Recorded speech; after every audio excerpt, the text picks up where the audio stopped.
हरिः ॐ श्री गुरुभ्यो नमः हरिः ॐ पार्थाय प्रतिबोधितां भगवता नारायणेन स्वयं व्यासेन ग्रथितां पुराणमुनिना मध्ये महाभारतम् अद्वैतामृतवर्षिणीं भगवतीम् अष्टादशाध्यायिनीम् अम्ब त्वामनुसन्दधामि भगवद्गीते भवद्वेषिणीम् नमोऽस्तु ते व्यासविशालबुद्धे पुल्लारविन्दायतपात्रनेत्र येन त्वया भारततैलपूर्णः प्रज्वालितो ज्ञानमय प्रदीपः प्रपन्नपारिजाताय स्तोत्रवेत्रैकपाणये ज्ञानमुद्राय कृष्णाय गीतामृतदुहे नमः। सर्वोपनिषदो गावः दुग्धा गोपालनन्दनः पार्थो वत्ससुधीर्भोक्ता दुग्धं गीतामृतं महत् वसुदेवसुतं देवं कंसचाणूरमर्दनं देवकी परमानन्दं कृष्णं वन्दे जगद्गुरुं भीष्मद्रोण तथा जयद्रथजला गान्धारनीलोत्पला शल्यग्राहवती कृपेण वहने कर्णेन वेलाकुला अश्वत्थामविकर्णघोरमकरा दुर्योधनावर्तिनी सोत्तीर्णा खलु पाण्डवैरणनदी कैवर्तकः केशवः पाराशर्यवचः सरोजममलं गीतार्थगन्धोत्कटं नानाख्यानककेसरं हरिकथा बोधितं लोके सज्जनषट्पदैरहरः वेपीयमानं मुदा भूयाद्भारतपङ्कजं कलिमल प्रध्वंसिन श्रेयसे मूकं करोति वाचालं पङ्गुं लङ्घयते गिरिं यत्कृपातमहं वन्दे परमानन्दमाधवं यं ब्रह्मा वरुणेन्द्ररुद्रमरुतः स्तुन्वन्ति दिव्यैस्तवैः वेदैः साङ्गपदक्रमोपनिषदैः गायन्ति यं सामगाः ध्यानावस्थिततद्गतेन मनसा पश्यन्ति यं योगिनः यस्यान्तन्न विदुःसुरासुरगणाः देवाय तस्मै नमः। ॐ सहना भवतु सहनौ भुनक्तु सह वीर्यं करवावहै तेजस्विनावधीतमस्तु मा विद्विषावहै। ॐ शान्ति शान्ति शान्ति। श्लोक नंबर 29। सर्वभूतस्थमात्मानं सर्वभूतानि चात्मने ईक्षते योगयुक्तः युक्तात्मा सर्वत्र समदर्शनः यो मां पश्यति सर्वत्र सर्वं च मयि पश्यति तस्याहं न प्रणश्यामि स च मे न प्रणश्यति।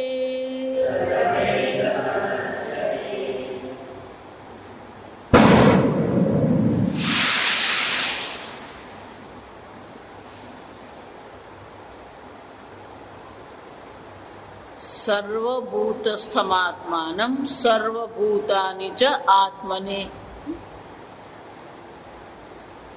જે સર્વમાં આત્માના દર્શન કરે છે અને સર્વના આત્મામાં દર્શન કરે છે, ભગવાન શું કહી રહ્યા છે? યોગ યુક્તાત્મા સર્વત્ર સમદર્શન, એ સર્વત્ર સમ બ્રહ્મના દર્શન કરનાર છે. આમ જેણે આત્માના સર્વત્ર દર્શન કરવાની દ્રષ્ટિ પ્રાપ્ત કરી લીધી. શંકરાચાર્યજી આગળ કહે છે એતસ્ય આત્મા એકત્વ દર્શનસ્ય ફલમુચ્યતે. આ આત્મા એક માત્ર એકત્વ એટલે કે આ જગતમાં જે કંઈ છે એ આત્મા માત્ર છે, આત્માથી અન્ય કંઈ છે જ નહીં. કે સર્વનું અધિષ્ઠાન, સર્વને જે સત્તા પ્રદાન કરનાર છે એક ચૈતન્ય આત્મા માત્ર છે. તો કે આત્મા એકત્વ જે દર્શન એને થઈ રહ્યા છે, સર્વત્ર આત્માના દર્શન કરી રહ્યો છે, એનું ફળ શું છે? એટલે આગળ કે છે યો મામ પશ્યતિ સર્વત્ર સર્વમ ચ મયિ પશ્યતિ. મોટે ભાગેના સંપ્રદાયની આ એક સમસ્યા છે. જીવ આત્મા છે, ચૈતન્ય છે, પણ એ લોકો સ્વીકારવા તૈયાર નથી કે જીવ અને ઈશ્વર એક છે. કેમ? ઈશ્વર તો સર્વજ્ઞ છે, સર્વશક્તિમાન છે, હું અલ્પજ્ઞ છું, અલ્પશક્તિ છું, હું ઈશ્વર કેવી રીતે હોઈ શકું? આમ એ લોકોનો પ્રશ્ન ક્યાં છે? હું ઈશ્વર કેવી રીતે હોઈ શકું? ઉપાધિની દ્રષ્ટિએ તો અનેકતા છે. ગઈકાલે આપણે જોયું એમ વિષમેશુ ભૂતેશુ. આ ભૂતોમાં શું છે? વિષમતા છે, અનેકતા રહેલી જ છે. આપણે પણ સ્વીકારીએ છીએ કે નામ રૂપમાં અનેકતા છે જ, નામ રૂપમાં વિષમતા રહેલી જ છે. આપણે એને સ્વીકારીએ જ છે. પણ એ સર્વ વિષમતાઓ જે છે એ ખરેખર વિષમતાઓનું અસ્તિત્વ છે ખરું? માટીના એકવાર દર્શન મૃત્તિકે તેવ સત્યમ, આ માટી સત્ય છે એમ કહીએ, પછી પેલો ઘડો છે ખરો? ભલે પ્રારંભ બે થી કરીએ છીએ, એક ઘડો ને બીજો માટી. માટી એ કારણ છે, ઘડો કાર્ય છે. એમ કાર્યકરણથી શરૂઆત તો આપણે કરીએ છીએ, પણ છેવટે પેલું બે રહેતું નથી, એક જ છે. મૃત્તિકે તેવ સત્યમ, એક માટી જ સત્ય છે. એ જ રીતે આ દ્વૈતથી આપણે આરંભ તો કર્યો, પણ જેટલી પણ વિષમતાઓ જે છે એ વિષમતાઓ નામ અને રૂપની દ્રષ્ટિએ વિષમતાઓ છે. વસ્તુની દ્રષ્ટિએ વિચારીએ તો વસ્તુ તો એક જ છે. આત્મા એકત્વ દર્શનમ. આત્મા તો એક અદ્વિતીય જ છે. આત્મામાં અનેકતા શક્ય છે જ નહીં. પણ કે આ આત્મા એક છે સ્વીકારી લીધું, પણ પેલો બીજો ઈશ્વર તો ખરો કે નહીં? આ જગતમાં ત્રણ વસ્તુ છે. તમે છો, જગત છે, અને જગત બનાવનાર ઈશ્વર છે. ત્રણ છે. જો વિચાર, સર્વભૂતસ્થમ આત્માનમ સર્વભૂતાની ચ આત્માની. એનો શું થયો? આ સંપૂર્ણ જગત આત્મા પર જ આધારિત છે. અને જગત તો રહ્યું જ નહીં, આત્મા એક જ છે. આત્મા એક જ છે, પણ એ તો ઈશ્વરનું શું કરવું? કેમ? આ શરીર મેં નથી બનાવ્યું, સૂર્ય મેં નથી બનાવ્યું, આ જગત મેં બનાવ્યું નથી, આ જગતનું સંચાલન કરનાર હું નથી, આ જગતનો સંહાર કરનાર હું નથી. આ જગતનો સંહાર કરનાર, સૃષ્ટિ સ્થિતિ અને સંહાર કરનાર કોઈક તો હોવો જ જોઈએ. એટલે કૃષ્ણ ભગવાન મારે શું કહેવાય? સચ્ચિદાનંદ રૂપાય વિશ્વોત્પત્યાદિ હેતવે. સ્વરૂપથી કોણ છે? સચ્ચિદાનંદ રૂપ. પણ એ શું કરે છે? વિશ્વોત્પત્યાદિ હેતવે. તો કે આ જગતની ઉત્પત્તિ કરનાર તો હું છું જ નહીં. તો પછી આ ઉત્પન્ન કરનાર કોઈક તો હોવો જોઈએ. એટલે ભગવાન આગળ કહે છે એ કોઈક જે છે કોણ છે? યો મામ પશ્યતિ સર્વત્ર. કોણ છે? એ હું છું. અને હું કેવો છું? યો મામ પશ્યતિ સર્વત્ર. જે બધે મને જુએ છે, સર્વત્ર મારા દર્શન કરે છે. મામ એટલે કોણ? વાસુદેવમ સર્વસ્ય આત્માનમ. આ સર્વનો આત્મા સર્વભૂતોમાં એક વાસુદેવ માત્ર છે. યો મામ પશ્યતિ સર્વત્ર. ને મામ એટલે કોણ? મિસ્ટર કૃષ્ણ. જો વિચારો, મિસ્ટર કૃષ્ણ એમ કહીએ સર્વત્ર તો ગરબડ છે. એ કૃષ્ણ તો કોણ છે? અવતાર છે. અવતાર ધારણ કર્યો એટલે જ આગળ આપણે ચોથા અધ્યાયમાં જોઈ ગયા અર્જુન પ્રશ્ન ઉઠાવે જ છે. અપર ભવત જન્મ પરમ જન્મ વિવસ્વતસ્ય. ભગવાન તમારો જન્મ અપર અત્યારે થયો મને ખબર છે, જન્માષ્ટમી. પરમ જન્મ વિવસ્વત. આ વિવસ્વંત સૂર્યનારાયણ છે, એનો જન્મ તો સૃષ્ટિના પ્રારંભમાં થયો હતો. તો જયારે કૃષ્ણ એમ જયારે આપણે કહીએ છીએ તો એ કૃષ્ણનો જન્મ છે. પ્રભાસ પાટણમાં કૃષ્ણ ભગવાને પોતાનો આ સ્થૂળ શરીરનો ત્યાગ કર્યો. એટલે જયારે ભગવાન મામ એમ કહે છે એટલે શંકરાચાર્ય શું કહે છે? વાસુદેવ. વાસુદેવ નો અર્થ શું થાય? વસંતી સર્વાન અસ્મિનિતિ વાસુ. જેમાં સર્વનો નિવાસ છે એને વાસુ કહેવામાં આવે. દ્યોતનાત્મકત્વાદ દેવ. જે સ્વપ્રકાશ ચૈતન્ય સ્વરૂપ છે, જે સર્વને સત્તા અને સ્ફૂર્તિ પ્રદાન કરનાર છે, એ વાસુદેવ છે. અને એટલે ભગવાન કહી રહ્યા છે જે સર્વત્ર મારા દર્શન કરે છે. સર્વમ ચ મયી પશ્યતિ. સર્વના મારામાં દર્શન કરે છે. કે ભગવાન તમે ગોટાળો કરી દીધો. કેમ? હવે બે થઈ ગયા, એક આત્મા ને બીજા તમે. અને અંગ્રેજીમાં બહુ સરસ કહેવાય. પેલો બહુ પૈસા હોય ને, વધારે પૈસાની જરૂર પડે ધંધા માટે, એટલે બે જણા ભેગા થઈને ધંધો કરે. એટલે અંગ્રેજીમાં જોઈન્ટ વેન્ચર કહેવાય. અંગ્રેજીમાં શું કહેવાય? Joint venture. વેન્ચર સાહસ કરે, પણ બંને શું કરે? ભેગા થઈને સાહસ કરે. તું તારા થોડાક રવા દે, હું મારા થોડાક રવા દઉં. આપણું વેન્ચર શું છે?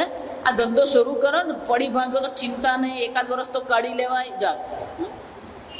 ભગવાન તમે જોઈન્ટ વેન્ચર કરી દીધું. કેમ?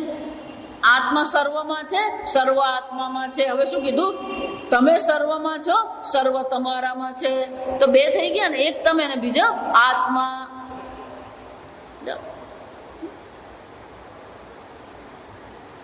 સર્વ એમ શબ્દ કહીએ ને, સર્વત્ર એમ કહીએ, વ્યાપક અનંત સર્વત્ર બે વસ્તુ હોય જ નહીં શકે. શું હોય? એક જ હોય. એટલે પહેલા ભગવાને આત્મા શબ્દ વાપરો, હવે ભગવાન મામ શબ્દ વાપરે છે, પણ એમાં કોઈ ફરક પડ્યો નથી. જો સમજો, જેને આપણે ઈશ્વર કહીએ છીએ, જેને આપણે આત્મા કહીએ છીએ, બે છે જ નહીં. કે બે સર્વવ્યાપી હોઈ શકે નહીં. આ સમજવા. પહેલા આત્માને સર્વવ્યાપી કહ્યો, સર્વનું અધિષ્ઠાન કહ્યું, સર્વને સત્તા અને સ્ફૂર્તિ પ્રદાન કરનાર આત્મા છે એમ કહ્યું. હવે કહે છે કે હું સર્વને સત્તા અને સ્ફૂર્તિ પ્રદાન કરું છું. તો પછી શું થયું? બે થયા નહીં, એક જ છે. જો વિચાર. એટલે શંકરાચાર્યજી કહે છે આમ સર્વેષુ ભૂતેષુ બ્રહ્માદિ ભૂત જાતા મયી સર્વાત્મની પશ્યતિ. હું કોણ છું? સર્વાત્મની. આ પ્રકારથી એવમ આત્મ એકત્વ દર્શિન અહમ ઈશ્વર. હું એક ઈશ્વર જ છું જે સર્વનો આત્મા છે. આગળ પણ ભગવાન ફરીથી આપણને તેર માધ્યમમાં કહે છે આ જીવ જે છે, આ શરીર, મન, બુદ્ધિ, આ બધાનો સાક્ષી છે. તમે ચૈતન્ય સ્વરૂપ આત્મા છો. એ સંપૂર્ણ ઉપાધિના કોણ છો? સાક્ષી ચૈતન્ય છો. મનમાં શું વિચાર ઉઠી રહ્યા છે તમને જ ખબર છે. આ શરીરમાં શું થઈ રહ્યું છે તમને જ ખબર છે. આંખ જુએ કે નહીં જુએ તમને ખબર છે. જો વિચાર, તો તમે કોણ છો? એ ચૈતન્ય સ્વરૂપ આત્મા છો, સર્વના સાક્ષી સ્વરૂપ છો. પણ ઈશ્વર પણ ચૈતન્ય સ્વરૂપ છે. આ તમે પણ કોણ છે? ચૈતન્ય સ્વરૂપ છો. તો બે ચૈતન્ય થયા. તર્કની દ્રષ્ટિ વિચારીએ તો બે ચૈતન્ય પુરવાર થાય નહીં. ચૈતન્ય તો શું હોય? એક અદ્વિતીય જ હોય. એટલે ભગવાન આગળ કહેશે આ સર્વનો જે સાક્ષી જે ચૈતન્ય છે એને શું કહેવાય? ક્ષેત્રજ્ઞ. ક્ષેત્રમ જાનાતિ ઇતિ ક્ષેત્રજ્ઞ. ક્ષેત્ર એટલે ઉપાધિ. સ્થૂળ સૂક્ષ્મ શરીરની જે ઉપાધિ છે એને ક્ષેત્ર કહેવામાં. આ ક્ષેત્રને જાણવા વાળો, જેમ સર્વને જાણવા વાળો સર્વજ્ઞ કહેવાય, એમ ક્ષેત્રને જાણવા વાળો કોણ છે? ક્ષેત્રજ્ઞ. અને ભગવાન શું કહી રહ્યા? ક્ષેત્રજ્ઞમ ચાપી મામ વિદ્ધિ સર્વ ક્ષેત્રેષુ. આ સર્વ શરીરોમાં, સર્વભૂતોમાં જે ક્ષેત્રજ્ઞ જે ચૈતન્ય સ્વરૂપ આત્મા છે કોણ છે? હું છું. અને એટલે ભગવાન ધીમે રહીને પેલા આત્માને બદલે કોને મૂકી દીધા? આ ઈશ્વરને મૂકી દીધો. એનો અર્થ શું થયો? આત્મા ને ઈશ્વર બે નથી, બંને શું છે? એક જ છે. ઓકે, તો પછી આ એક જ આત્મા એમ કહી દો ને, આ ઈશ્વર ને જીવ ને બધી ખટપટ શું કામ કરવાની? એટલે કેટલાક સંપ્રદાય શું કરી દીધું? એટલે ઈશ્વર નામનું તત્વ જ ઉડાડી દીધું. એ લોકોના સંપ્રદાયમાં ઈશ્વરની ચર્ચા જ નથી. તમે ધ્યાન કરો તો પણ શું કરવાનું? ઈશ્વરની જરૂરત નથી. તમે ધ્યાન કરો.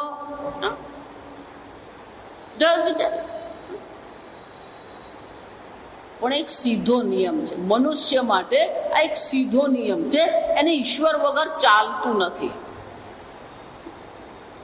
જેમ કેતો હોય ને હું ઈશ્વરને માનતો નથી, એ કયા ઈશ્વરને માનતો નથી? એનો પોતાનો ઈશ્વર તો છે જ. આ સમજજો. જેટલા મહાત્મા એમ કહી ગયા ઈશ્વર નથી, એ બધા મહાત્મા શું બની ગયા? એ બધા મહાત્માના મંદિરે બની ગયા. અને બધા જ મહાત્મા કોણ બની ગયા? ઈશ્વર બની ગયા. તો એનો અર્થ શું થયો? આ માણસની જરૂરિયાત છે. પોતાનાથી વધુ કોઈક મહાન, વધુ શક્તિશાળી, વધુ જ્ઞાન વાળું જો સમજો, આ માણસની જરૂરિયાત છે. કે એને પોતાની મર્યાદા ખબર છે, એને પોતાની મર્યાદાનું જ્ઞાન છે. એટલે મર્યાદા રહિત કોઈકની અસ્તિ કસ્તી અપાર શક્તિ, કોઈક અપાર શક્તિની એને પણ જરૂર છે જ. કોઈ નકારી શકે જ નહીં. આ સમજો. જેમ કહી રહ્યો છે કે હું ઈશ્વરને માનતો નથી, ભગવાનની ખાલી એક ગદા ફરવી જોઈએ, બધું થતું થઈ જાય. એ ધાગા દોરાય બાંધે બધું જ કરવા માંડે. પછી શનિદેવની પૂજા કરી આવે ને પછી રસ્તા મળેલા પથ્થરની પૂજા કરી આવે.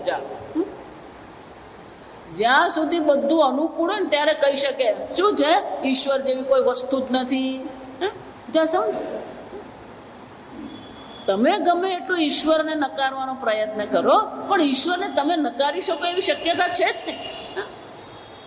કોઈ પણ સંપ્રદાય, દરેક સંપ્રદાય કોક ને કોક પ્રકારે ઈશ્વરને સ્વીકારે જ છે. પણ એ ઈશ્વર કોણ છે? ઈશ્વર ક્યાં છે? જો એટલે જ બાળપણમાં આપણે બાળકોને શું શીખવ્યું? મને કહો ને પરમેશ્વર કેવા હશે, ક્યાં રહેતા હશે, શું કરતા હશે? ઈશ્વરને તો તમારે સ્વીકારવાનું છે. પણ ઈશ્વરને સ્વીકારે તો શું થઈ ગયું? પેલા બે થઈ ગયા, એક હું અને પેલો બીજો ઈશ્વર. એટલે ભગવાન કે છે હું અને ઈશ્વર બે નથી. આત્મા ને ઈશ્વર બે હોઈ શકે જ નહીં. બંને શું હોવા જોઈએ? એક જ હોવા જોઈએ. અને એક વાર આ પ્રકારથી અર્જુન તું મને આ પ્રકારથી આત્મ સ્વરૂપે ઓળખી લેશે. જો આ સમજો, ભગવાન અર્જુનને શું કહી રહ્યા છે? આ પ્રકારથી આત્મ સ્વરૂપે જો તું મને ઓળખી લેશે તો શું થશે? તસ્યાહમ ન પ્રણશ્યામિ સચ મે ન પ્રણશ્યતિ. યહ, જો શરૂઆત ક્યાંથી થઈ? યહ મામ પશ્યતિ સર્વત્ર. જે સર્વમાં મને જુએ છે, જે સર્વને મારામાં જુએ છે, હું ક્યારેય એનાથી અદ્રશ્ય થતો નથી, એ મારાથી ક્યારેય અદ્રશ્ય થતો નથી. જો વિચાર, હું વારંવાર એટલે કહું છું કે બ્રહ્મ જ્ઞાન થશે ત્યારે થશે, પણ ઈશ્વરની સભાનતામાં જીવતા શીખી જાઓ. બ્રહ્મ જ્ઞાન તો જયારે થવાનું હોય ત્યારે થશે, પણ ઈશ્વરની સભાનતા. ઈશ્વર સદા સર્વદા મારી સાથે છે. ઈશ્વરના અસ્તિત્વને જો તમે સ્વીકારશો ને, ઈશ્વરના સાનિધ્યની જો અનુભૂતિ કરો, કોઈ તમને દુઃખી નહીં કરી શકે. ભલે બહાર ગમે એટલી પ્રતિકૂળતા આવે. બહારની પ્રતિકૂળતા આપણને ત્યારે જ પકડી શકે જ્યારે ઈશ્વર વિશે આપણે સભાન નથી. જ્યાં નાના બાળકો હોય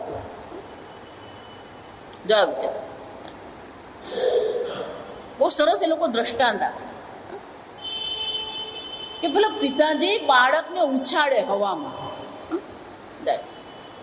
એ ઉછળ્યું હવામાં અને પડી રહ્યું છે, પણ એ ખિલખિલાટ હસે છે. કેમ? એને પડવાનો ભય છે. કેમ નથી? મારા પિતાજી છે, મને શું કરશે? ઝીલી લેશે. આમ એની શ્રદ્ધા ક્યાં છે? પિતાજી પર છે. એને ડર નથી લાગતો. જો વિચાર, એને કોઈ પ્રકારનો ડર છે જ નહીં. પિતાજી ગમે એટલું એને ઊંચું ઉછાળે, એ બાળક શું કરતું હોય? હસી રહ્યું છે. જો વિચાર, કારણ કે એની શ્રદ્ધા ક્યાં છે? જો એટલા માટે આ ઘણા છોકરાઓ, નાના બાળકો, આ સ્કૂલમાં તમે ક્યારેક જવાના, આટા મારવા, એ છોકરાઓ જે વાતો કરતા હોય ને સાંભળવા જેવી હોય. ઘણી વાર પેલો ના ના જો ને કાલે તો આવજો, ના રે મારા પપ્પા છે ને, આમ પેલો જે રૂઆબથી બોલતો હોય એ જોવા જેવું હોય. જો સમજ, હકીકત કહું ને, આપણે કઈ પણ કહે મારા પપ્પા છે ને, કેમ? એની બધી શ્રદ્ધા ક્યાં છે? મારા પપ્પા છે ને. એમ આપણે પણ શું કહીએ? એ પરમ પિતા પરમાત્મા છે ને, પણ આપણે કહી નથી શકતા. જો વિચાર, તસ્યાહમ ન પ્રણશ્યામિ, ભગવાન કહે છે હું તો ક્યારેય એનાથી અલોપ થતો જ નથી. ભક્તિની દ્રષ્ટિએ પણ વિચારીએ, ભગવાનના સ્વરૂપના જ્ઞાનની દ્રષ્ટિએ અહીંયા તો ચર્ચા છે, પણ ગોપીઓને પણ જયારે પૂછવામાં આવે ત્યારે શું કહ્યું? ભક્તિમાં પણ જે શ્રદ્ધા છે, વિશ્વાસ છે, ભગવાન મારી સાથે છે. આપણા મનમાં સ્વામીજી એટલે બહુ સરસ કહેતા, you live your life in the awareness of Ishwar. ઈશ્વરની સભાનતામાં આપણે જીવન જીવતા શીખીએ. ભાગવત એનાથી એક ડગલું આગળ ચાલીને કહે છે, જે તમને ઈશ્વરનું સ્મરણ કરાવે એ તમારો મિત્ર છે, એનો સંગ કરતા. જે તમને ઈશ્વરનું વિસ્મરણ કરાવે એનાથી 100 ફૂટ દૂર રહેવાનું. પણ આપણી ગતિ જ ઊંધી થતી હોય. ઈશ્વરનું વિસ્મરણ કરનાર છે, એનાથી આપણે શું કરીએ? દૂર રહેવાનો પ્રયત્ન કરીએ.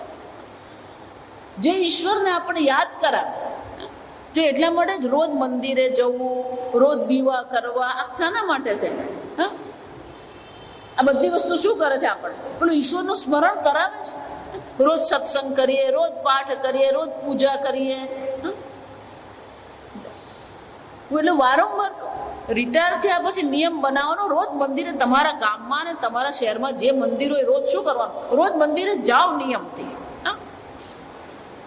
આમે ઘરમાં બેસીને ગપ્પા જ મારતા, ટીવી જ જોતા, છાપા જ વાંચતા હોય. જાઓ રોજ મંદિરે જાઓ, પછી જો તમારા જીવનમાં શું પરિવર્તન આવે છે. માતાજી, આ લોકો છે ને મંદિરમાં બહુ, એ મંદિરમાં એ લોકો શું કરે એ જોવા માટે હું નથી મોકલતી, હું ભગવાનને જોવા મોકલું. જો આ સમય પેલો કોઈ ભલતું જ જોઈને આવે. જો મંદિરનો વ્યવહાર શું ચાલી રહ્યો છે, મંદિરમાં શું થઈ રહ્યું છે, એની સાથે આપણને કઈ લાગતું ઓળખ. આપણે મંદિરે જવાનું, દર્શન કરવાના, પ્રણામ કરવાના, ભગવાનને 2 ફૂલ ધરાવવાના, શું કરવાનું? પાછું આવી જવું.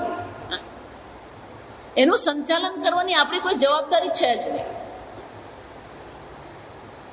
આપણું કામ છે ભગવાનના મંદિરે જવું, દર્શન કરવું. તમારી જે 50% જે બધી અશાંતિ છે ને એ બધી નીકળી જાય. રોજ મંદિરે જવા માંડો, રોજ દર્શન કરવા. આપણે ભારત દેશની તો આ વિશેષતા છે, દરેક ગલીને નાકે શું હોવાનું? એકાદ મંદિર તો હોય. જો વિચાર, અને એવું કઈ જરૂરી નથી કે પેલા મંદિરના ભગવાન જ મોટા ને આ મંદિરના ભગવાન. કોઈ ભગવાન નાનો નથી, કોઈ ભગવાન મોટો નથી. જાત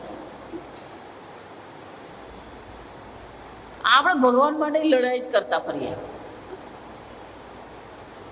રામ મોટા ને કૃષ્ણ મોટા ને પેલા કૃષ્ણ ભગવાન પૂર્ણ પુરુષોત્તમ ને રામ તો મર્યાદા પુરુષોત્તમ ને, અને પણ તું કોણ નક્કી કરવા વાળો? ભગવાન અહીંયા કહી રહ્યા છે કે એમ આપણી નજરમાંથી ક્યારેય ભગવાન અલોપ થવા જ નહીં જોઈએ. ઈશ્વરના સાનિધ્યનો અનુભવ કરીએ. ઈશ્વર સતત મારી સાથે છે, અને ઈશ્વર જે કરી રહ્યો છે બરાબર જ છે. પણ આપણી મુશ્કેલી ક્યાં છે? ઈશ્વર જે કરે ને એમાં આપણને રસ નથી. આપણે જે કરીએ ને એમાં શું કરવાનું? ઈશ્વર મારું સાંભળતો નથી, પણ તે ઈશ્વરનું સાંભળ્યું. એટલે શંકરાચાર્ય બહુ સરસ છે, તસ્યાહમ ન પ્રણશ્યામી. આ પ્રણશ્યામી જે છે ને, નાશ શબ્દ પણ એના પરથી જ આવે, આ સમજજો. પેલો પ્રનો ર છે ને એટલા માટે અહીંયા પેલો ન નો અણ થઈ ગયો, ફેણ નો અણ થઈ ગયો, પ્રણશ્યામી. પણ સંસ્કૃત ભાષામાં આ નશ ધાતુ જે છે, નશ ધાતુ જે છે, એ ધાતુનો અર્થ થાય નશ અદર્શને. નશ અદર્શને. ભગવાન કે છે ક્યારે એવો સમય એને માટે રહેતો નથી કે એને મારા દર્શન ન થતા. સંસ્કૃત ભાષા પ્રમાણે પણ તમે જુઓ તો નાશ શબ્દનો અર્થ જીરો નથી. જો આ સમજો, અદર્શને. અદર્શન એનો અર્થ શું થયો? આ પાણી દેખાઈ રહ્યું છે, પાણીમાંથી વરાળ બની ગયું તો શું થયું? અદર્શને. એટલે શંકરાચાર્ય બહુ સરસ કે ન પ્રણશ્યામી ન પરોક્ષતામ ગમિષ્યામી. એ ક્યારેય એને માટે હું ક્યારેય પરોક્ષ બનતો નથી. જો આ સમજો, એને માટે હું સતત કેવો છું? પ્રત્યક્ષ છું. પણશ્યામી ને પ્રણશ્યામી નો અર્થ શું થાય? પરોક્ષતા. પરોક્ષતાનો અર્થ શું થાય? તમારી ઇન્દ્રિયો, તમારા મન, બુદ્ધિથી એ બહારની વસ્તુ, દૂરની વસ્તુ છે. ઈશ્વર ક્યારે પરોક્ષ રહેતો? અત્યારે આપણા માટે ઈશ્વર કેવો છે? ઉપરવાલા, પરોક્ષ છે. જો વિચારો, ભક્તિ ભલે આપણે ગમે એટલી કરીએ પણ ઈશ્વર આપણા માટે છે કોણ? પરોક્ષ. ભગવાન કહે છે એકવાર આ બ્રહ્મ જ્ઞાન થઈ ગયું એને માટે ઈશ્વર પરોક્ષ જ નથી. કેવો છે? પ્રત્યક્ષ છે. કોઈ પણ વસ્તુનો આ જગતમાં નાશ થતો જ નથી. જો વૈજ્ઞાનિકો પણ શું કહે છે? આ જગતમાં જે શક્તિ છે, જે અણુ પરમાણુ છે, એમાં ક્યારેય વધઘટ થતી નથી. કોઈ વધઘટ છે જ નહીં અણુ પરમાણુમાં. શક્તિમાં કોઈ વધઘટ નથી. ફક્ત શું છે? રૂપાંતર થતું રહે છે. પણ પદાર્થમાંથી શક્તિ બને, શક્તિમાંથી પદાર્થ બને, અથવા તો એક શક્તિમાંથી પેલી બીજી શક્તિ. વીજળી એમ કહીએ તો પેલા થર્મલ પાવર એમ કહીએ ને આપણે, તો થર્મલ પાવર સ્ટેશન એટલે શું છે? પેલા કોલસાથી એટલી બધી ગરમી ઉત્પન્ન કરે, એ ગરમીથી વરાળ ઉત્પન્ન થાય અને એ વરાળથી પેલું ટર્બાઇન ફરે. તો જે ઉષ્મા શક્તિ જે છે એને ગતિ શક્તિમાં ફેરવી દીધી, અને જે ગતિ શક્તિ છે એને શું કરી? વિદ્યુત શક્તિમાં ફેરવી દીધું. એ જ વિદ્યુત શક્તિ જયારે પાછી તમારા પંખામાં આવે તો પાછી શું થઈ જાય? ગતિ શક્તિ. એ જ વિદ્યુત શક્તિ જયારે ટ્યુબલાઇટમાં આવે તો શું થાય? પ્રકાશ શક્તિ. એ જ વિદ્યુત શક્તિ તમારા રેફ્રિજરેટરમાં શું થાય છે? ઠંડુ બનાવે. એ જ વિદ્યુત શક્તિ જયારે હીટરમાં જાય તો શું થાય? ગરમી આપે. તો શું થયું? શક્તિનો ક્ષય થયો, શક્તિનો નાશ થયો નહીં. શક્તિ ફક્ત શું થાય? રૂપાંતરિત થઈ જાય. શક્તિ તો એની જ છે. એ જ રીતે આ ભગવાન જેને આપણે કહીએ, ઈશ્વર જેને કહીએ, આત્મા જેને કહીએ, એ કેવો છે? પ્રત્યક્ષ છે. પણ અજ્ઞાનને કારણે કેવો થઈ ગયો? એ પરોક્ષ બની ગયો. અને જયારે આત્મ એકત્વ બ્રહ્મ દર્શન થાય છે કે આ પ્રકારથી જયારે બ્રહ્મ જ્ઞાન એને થઈ જાય છે ત્યારે એને માટે ભગવાન પછી કેવો છે? પ્રત્યક્ષ છે. ક્યારે ભગવાન એનાથી અલોપ થતા જ નથી. ઈશ્વર ન પ્રણશ્યામી ન પરોક્ષતામ ગમિષ્યામી. આમ હું એનાથી ક્યારેય પરોક્ષ થતો નથી. હું હંમેશા એના માટે પ્રત્યક્ષ છું. એટલું જ નહીં, સચમેન પ્રણશ્યતિ. આપણે ભગવાનને નહીં ભૂલી જઈએ, પણ ભગવાન મને ભૂલી જાય તો ઘણી વાર એવું થાય.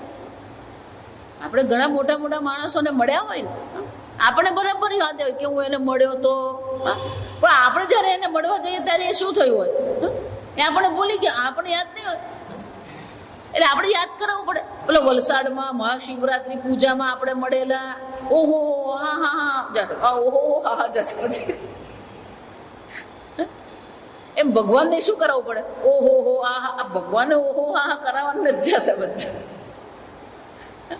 ભગવાન કે છે હું એના માટે ક્યારે પરોક્ષ બનતો નથી, એ મારા માટે ક્યારે પરોક્ષ રહેતો નથી. જો આ વિચાર, જો આ બહુ સમજવાની વસ્તુ છે. આ ઠંડી આવી ને, આ અગ્નિનો સ્વભાવ છે ઉષ્ણતા. અગ્નિનો સ્વભાવ શું છે? ઉષ્ણતા. પણ ઠંડીથી થથરી રહ્યો છે. એને કીધું અલે ભાઈ પેલો અગ્નિ પ્રગટાવ. એટલે એને અગ્નિ પ્રગટાવ્યો. અગ્નિ પ્રગટાવ્યો અને પછી બાજુના રૂમમાં જઈને બેસી ગયો, અને પછી પાછો કે મને ઠંડી લાગે છે. તો શું કરવાનું? એમાં વાંક અગ્નિનો છે. તમે તમારી જાતને અગ્નિથી દૂર કરશો તો અગ્નિની ઉષ્ણતા તમને પ્રાપ્ત નહીં થાય. અગ્નિના સાનિધ્યમાં રહેશે તો તમને ઉષ્ણતા મળશે. એટલે બિરબલની ખીચડી યાદ રાખવાની. આપણે જ આપણી જાતને ઈશ્વરથી દૂર કરીએ છીએ. ઈશ્વર તમારાથી દૂર થતો નથી. અને જો સર્વત્ર ઈશ્વર છે એનો અર્થ શું થયો? દેશ અને કાળ અને વસ્તુની દ્રષ્ટિએ ખરેખર હકીકતમાં ઈશ્વર તમારાથી ભિન્ન છે, ઈશ્વર દૂર છે. શાસ્ત્રમાં બહુ સરસ દ્રષ્ટાંત આપવામાં આવે. આ આપણી પૃથ્વી છે, આ આપણી પૃથ્વી છે. આ પેલો ચંદ્રમા છે. ચંદ્રમા કેવો છે? દૂર છે. પૃથ્વી અને ચંદ્રમાં અંતર છે. પૃથ્વી અને આકાશનું અંતર કેટલું? ચંદ્ર અને આકાશનું અંતર કેટલું? બે અલગ વસ્તુ હોય, બે અલગ વસ્તુ હોય તો અંતર હોય. પણ જો સર્વવ્યાપી છે તો અંતરની કોઈ શક્યતા છે? તમારો અને ચંદ્ર વચ્ચે અંતર છે, પણ તમારા અને આકાશ વચ્ચે કોઈ અંતર છે? આકાશ કેવું છે? સર્વવ્યાપી છે. તો તમારા અને ઈશ્વર વચ્ચે ભૌતિક અંતર કેટલું? કોઈ ભૌતિક અંતર નથી. આ સમજો. અને છતાં પણ આપણે શું કહીએ? ઈશ્વર કોણ છે મને ખબર નથી. એનો અર્થ શું થયો? તમારા અને ઈશ્વર વચ્ચેનું જે અંતર છે એ અંતર કોને કારણે છે? અજ્ઞાનેન આવૃતમ જ્ઞાનમ તેન મુખ્યંતિ જંતવઃ. આ બધી સમસ્યા કોને કારણે છે? આ અજ્ઞાનને કારણે છે. જો એટલે જ તો બધા આ ચર્ચા કરે ભગવાન કણ કણમાં છે. જો ભગવાન કણ કણમાં હોય તો તું ભગવાન ખરો કે નહીં? ના, હું ભગવાન નહીં, પણ ભગવાન કણ કણમાં. જો ભગવાન કણ કણમાં છે તો પછી ભગવાનથી તું ભિન્ન થાય જ કેવી રીતે? એટલે ભગવાને બંને કેવું પડે, હું એનાથી પરોક્ષ થતો નથી, એ મારાથી પરોક્ષ ક્યારેય થતો નથી. જો તમારે ઈશ્વરના સાનિધ્યનો અનુભવ કરવો છે તો ક્યાંય વિશેષ દેશ કાળમાં જવાની જરૂર નથી. વારંવાર હું કહું, તમે એમ માનો છો કે સ્વામીજી ઋષિકેશ જઈએ ને ત્યાં મને ભગવાનનો સાક્ષાત્કાર થાય. કેમ? ત્યાં બધી અહીંની ખટપટ નહીં, ત્યાં બહુ શાંતિ છે. મન જો તમારું શાંત નહીં હોય તો ઋષિકેશ જાઓ ને, વૈકુંઠમાં જાઓ ને, ત્યાં જઈને દુઃખિત થવાના છો. કે ઈશ્વર તો સર્વત્ર છે. ઈશ્વર તમારો આત્મા છે, પણ આત્મા સ્વરૂપે આપણે ઈશ્વરને ઓળખતા નથી. અને ઈશ્વરને પછી ક્યાં મૂકી દીધો? ગોલોક, વૃંદાવનમાં, વૈકુંઠ ધામ, કૈલાસ, બધા એટલા બધા ભગવાનના ધામ બનાવી દીધા છે. ભગવાનને શું કીધું? ત્યાં બેસી રહેજો. કેમ મારે અહીંયા જે ખાવું એ ખાવ, ભગવાન સામે બેઠા હોય તો પછી શું થાય? મુશ્કેલ થઈ જાય. ભગવાન સામે ને સામે રહે તો છુપાઈને કઈ કરવું હોય તો કરાય નહીં. ને પેલી મમ્મી જરાક બહાર જાય ને એટલે પેલા છોકરા અંદર જઈને પેલા 2-4 બટાકા ખાઈ લે. છોકરાઓને એવું લાગે મમ્મીને નહીં ખબર પડે, મમ્મીને બધી ખબર પડતી જ હોય. એમાં આપણે ભગવાનને શું કરવાનું? ભગવાન કહે છે તસ્યાહમ ન પ્રણશ્યામી સચમે ન પ્રણશ્યતિ. શંકરાચાર્ય કહે છે આ વિદ્વાન જે જ્ઞાની છે એને માટે હું ક્યારે પરોક્ષ બનતો નથી. એટલું જ નહીં, વાસુદેવ ન પરોક્ષી ભવતી. કેમ? શંકરાચાર્ય સરસ વાક્ય છે, તસ્ય ચ મમ ચ એક આત્મકત્વાત. એનો અને મારો બંનેનો આત્મા તો શું છે? એક જ છે. બંનેનો આત્મા એક જ છે. બે આત્મા હોય તો પછી ગડબડ છે, તો પછી ભિન્ન થવાની શક્યતા છે. અને એને શંકરાચાર્ય કહે છે સ્વાત્મા હિ નામ આત્મનઃ પ્રિય એવ ભવતી. છેલ્લે શંકરાચાર્ય બહુ મજાની વાત કરે. છેવટે તમને જે ગમે છે એ શું ગમે છે? સ્વાત્મા હિ નામ આત્મનઃ પ્રિય ભવતી. છેવટે તમને જે પ્રિય છે શું પ્રિય છે? હું. અને હું જ નહીં, પ્રિય પ્રસન્ન હું બધાને જોઈએ છે. પૂજ્ય સ્વામીજીનું એક પુસ્તક જ છે, what you love is pleased self. પ્રસન્ન હું ને તમે પ્રેમ કરો છો, જે તમારા હું ને પ્રસન્ન નહીં કરે એનાથી તમારું મન શું થઈ જવાનું? દૂર થઈ જવાનું. છેવટે શંકરાચાર્ય કહે છે છેવટે આ જગતમાં સૌથી પ્રિય વસ્તુ હોય તો કઈ પ્રિય વસ્તુ છે? હું જ છું. અને તમે પ્રેમ પણ કોને કરો છો? ભલે તમે માનતા ના ના હું તો એને મારી પત્નીને બહુ પ્રેમ કરું, બહુ સારી રીતે રાખું. શંકરાચાર્ય કહે છે આ જગતમાં પ્રિય વસ્તુ એક જ છે, અને પ્રેમ પણ તમે તમારી જાતને જ કરો છો. બૃહદારણ્યકમાં આની બૃહદારણ્યક ઉપનિષદમાં આની બહુ લાંબી ચર્ચા છે. પેલા યાજ્ઞવલ્ક અને મૈત્રેયી. યાજ્ઞવલ્કને 2 પત્ની હતી, મૈત્રેયી અને કાત્યાયની. યાજ્ઞવલ્ક જ્ઞાની હતા, જો આ સમજ. પણ નિયમ છે, જેમ ગ્રહસ્થ આશ્રમ નિયમ છે એમ વાનપ્રસ્થ આશ્રમ અને સંન્યાસ આશ્રમ પણ શું છે? સંન્યાસ દીક્ષા લેવાની જ હોય. એટલે યાજ્ઞવલ્ક જે નક્કી કર્યું કે સંન્યાસ દીક્ષા લેવી છે, સંન્યાસ ગ્રહણ કરવો હોય તો પત્નીને શું કરવી પડે? છોડી દેવાની હોય, પત્નીની પરવાનગી લેવાની હોય. એટલે એમની પાસે જેટલી પણ સંપત્તિ હતી એ સંપત્તિ જે આશ્રમ હતો 2 વિભાગ કરી દીધા. કાત્યાયીને બોલાવીને કહી દીધું, હે કાત્યાયની, હું સંન્યાસ ગ્રહણ કરવા માંગુ છું, તું મને પરવાનગી આપે તો હું સંન્યાસ ગ્રહણ કરું, અને આ સંપત્તિ અડધી સંપત્તિ હું તને આપું છું. કાત્યાયની સીધી સાદી પત્ની હતી, શું કીધું? ભલે. પેલી મૈત્રેયીને બોલાવે. મૈત્રેયી વૈદ ભણેલી વિદ્વાન હતી, વિદુષી હતી. એટલે એને વિચાર કર્યો કે આ બધું છોડીને જવાના ક્યાં? એટલે એને બહુ સરસ પ્રશ્ન પૂછ્યો કે તમે છોડી રહ્યા છો અને મને આપી રહ્યા છો. તમે છોડી રહ્યા છો એનો અર્થ શું થયો? વિચાર. આ કોના જેવું છે ખબર? એટલે 2 ભાઈઓ હોય ને, પેલો મોટો હોય ને લખોટી રમતો હોય, પેલા નાના ભાઈ પકડવા ડબ્બોય પકડવા નહીં દે. લખોટી તો પછીની વાત છે.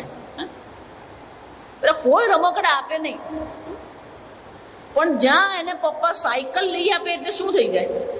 લે આ તારો. કેમ?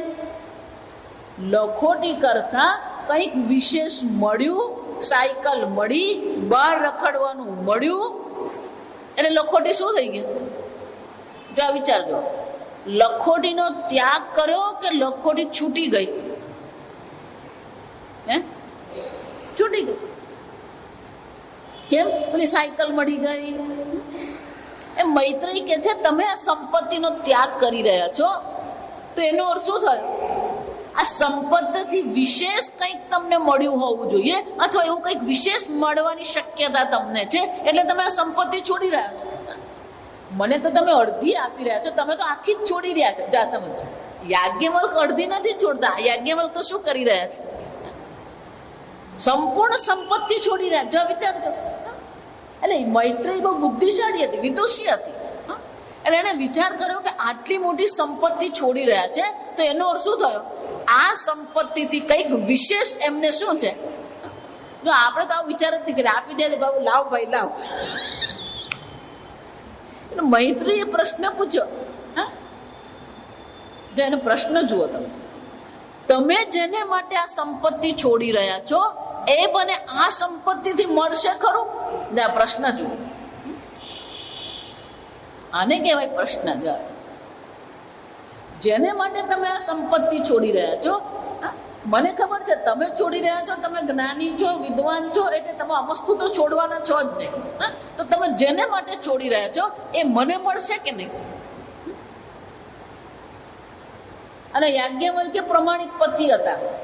આજકાલના જેવા હા બધું થઈ જતું, ચિંતન તો તું જાણતા રહે. એટલે યાજ્ઞવલ્ક્ય શું કીધું? નાસ્તિ આશા વિત્તેન. આ સંપત્તિથી હું જેને માટે આ ત્યાગ કરી રહ્યો છું, આ સંપત્તિથી એની આશા પણ નથી. મળવાની વાત તો પછી છે. જો નાસ્તિ આશા વિત્તેન.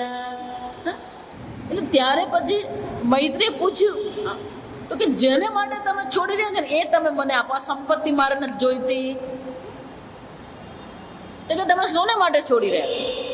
આત્મા વારે દ્રષ્ટવ્ય. આ જગતમાં સૌથી પ્રિય વસ્તુ હોય તો કઈ છે? આત્મદર્શનમ. આત્મા વારે દ્રષ્ટવ્ય. પણ કે આત્માના દર્શન કરવું હોય તો શું કરવું પડે? શ્રોતવ્ય. આ જગતમાં જો સૌથી પ્રિય વસ્તુ હોય તો એ આત્મા છે.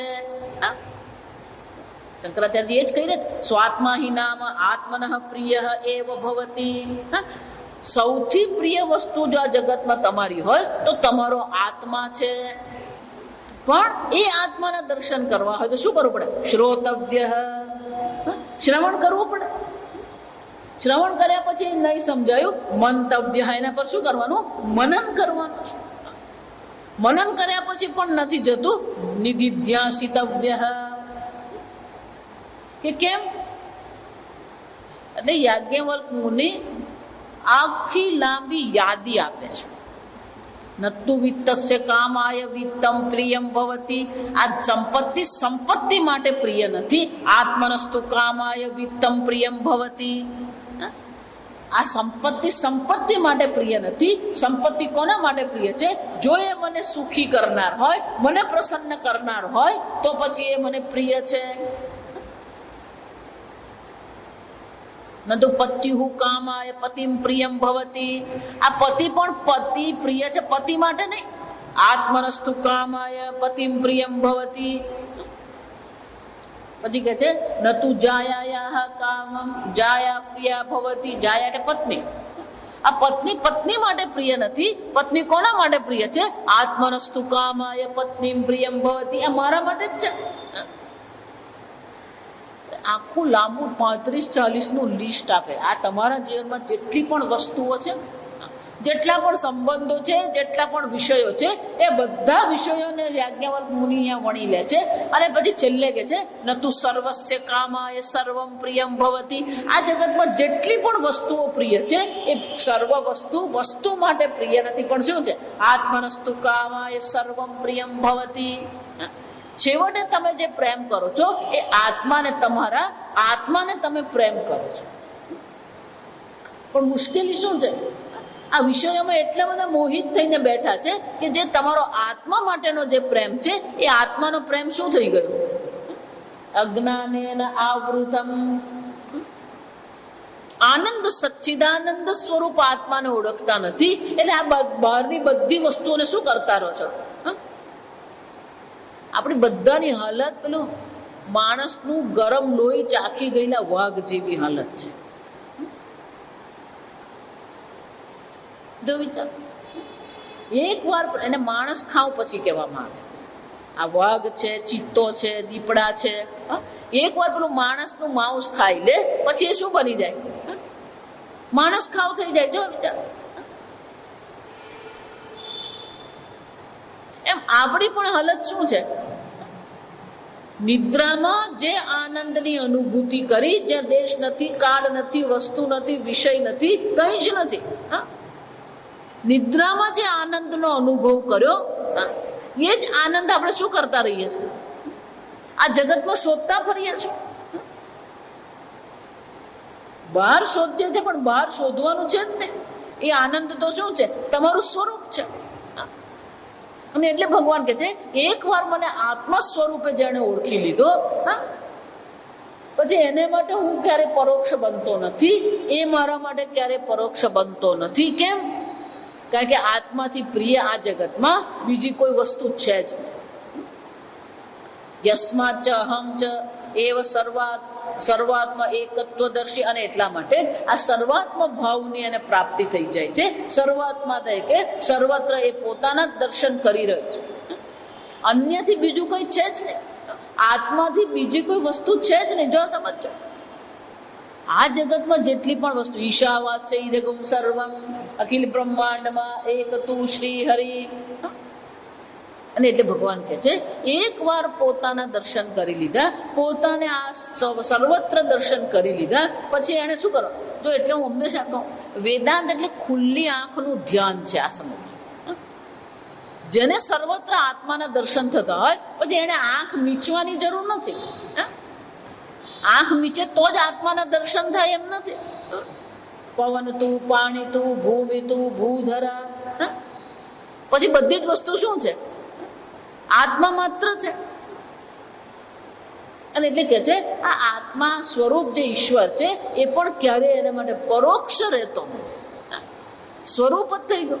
સર્વાત્મા એકત્વદર્શી. આમ એ સર્વત્ર એક અદ્વિતીય ચૈતન્ય આત્માના દર્શન કરી રહ્યો છે. પણ કે આવા દર્શન જે કરવાના, તો પછી આ માટલું છે એ પણ આત્મા છે, અને પાણી પણ આત્મા જ છે. તો ગડબડ થઈ ગઈ. કેમ? હું પાણી પીઉં છું કે આત્મા ખાઉં છું? બહુ સરસ મજાનો શ્લોક છે. અન્નમ વિષ્ણુ ભોક્તા વિષ્ણુ. અન્ન પણ વિષ્ણુ જ છે, ભોક્તા પણ કોણ છે? વિષ્ણુ જ છે. ભોજનમ વિષ્ણુ. આ ભોજન છે એ પણ કોણ છે? વિષ્ણુ જ છે. બ્રહ્માર્પણમ બ્રહ્મ હવિ બ્રહ્માગ્નૌ બ્રહ્મણાહુતમ. ખાવા વાળો બ્રહ્મ જ છે. અહમન્નમ અહમન્નમ અહમન્નમ. તો તૈત્રીય ઉપનિષદમાં આ જોઈ ગયા, હું અન્ન છું, હું અન્ન છું, હું અન્ન છું. અહમન્નાદ અહમન્નાદ. આ અન્નને ખાવા વાળો પણ કોણ છે? હું જ છું. આમ સર્વત્ર પછી કોઈ ભય નથી એને. ઉદરમંતરમ કુરુતે અથ તસ્ય ભયમ ભવતી. પણ ઈશ્વરનો પણ એને ભય નથી, અન્યનો પણ ભય નથી, કારણ કે અન્ય છે જ નહીં. એક વાર માટલાને ખબર પડી હું માટી છું, પછી બાકીના બધા ગમે એવા મોટા ઘડા હોય પણ એને શું થશે? એ ઘડાનો ભય રહેશે. પૂજ્ય સ્વામીજી બહુ સરસ દ્રષ્ટાંત આપતા. કે આપણું જે ઇન્ડિયન ઓશન જેને આપણે કહીએ, આ ઇન્ડિયન ઓશન ગુજરાતીમાં શું કે ખબર? હિન્દ મહાસાગર. હિન્દી મહાસાગર. આ હિન્દી મહાસાગર છે.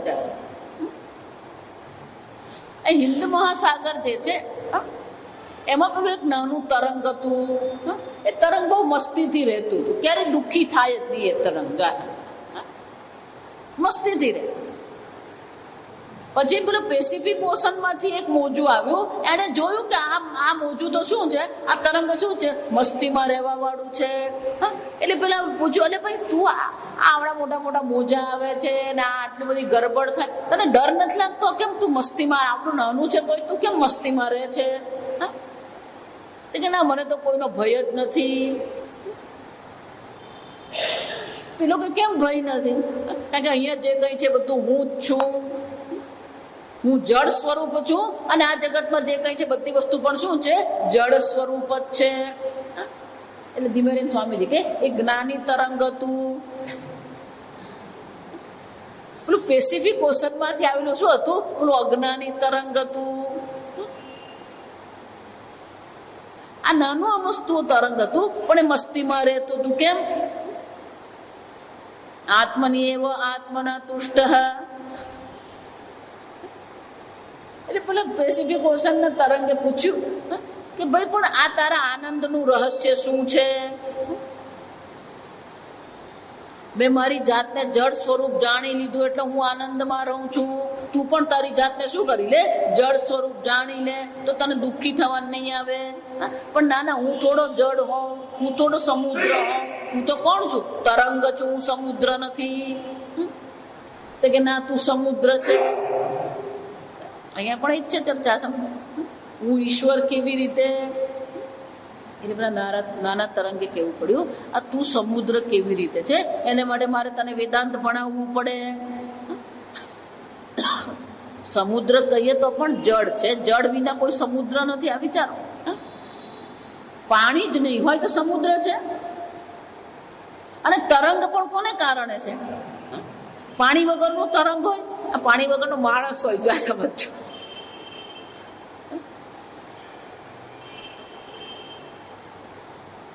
જો આ વાક્ય સમજો.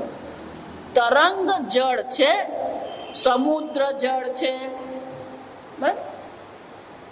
જળ તરંગ છે એવું કહી શકો? તરંગ જળ છે પણ જળ તરંગ છે એવું કહી શકો? સમુદ્ર જળ છે, જળ સમુદ્ર છે એમ કહી શકો? તમે જો એમ કહો કે જળ તરંગ છે, જળ સમુદ્ર છે એવું જો તમે કહો ને, તો તમારી આંખમાં આંસુ આવે તો શું આવી જવું જોઈએ? આખો સમુદ્ર ત્યાં આવી જવો જોઈએ.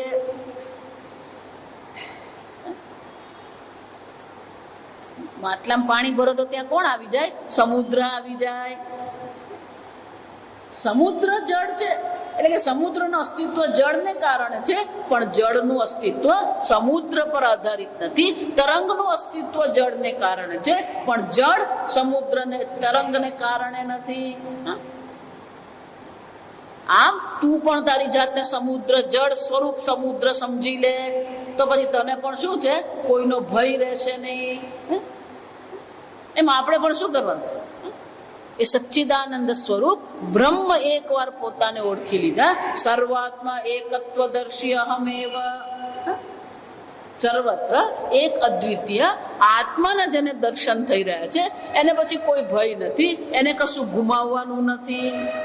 અને એટલે શંકરાચાર્યજી કહે છે, ખરેખર આ જગતમાં જો કોઈ પ્રિય વસ્તુ હોય તો એ તમે પોતે જ છો. અને તમે કોણ છો? સર્વવ્યાપી એક અદ્વિતીય ચૈતન્ય સ્વરૂપ આત્મા છો. અને એક વાર જેને ઓળખી લીધા, નથી ઈશ્વર એનાથી પરોક્ષ બનતો અને નથી એ ક્યારે ઈશ્વરથી પરોક્ષ બનતો. ઈશ્વર અને આત્મા એક જ છે. આગળ આપણે આવતીકાલ.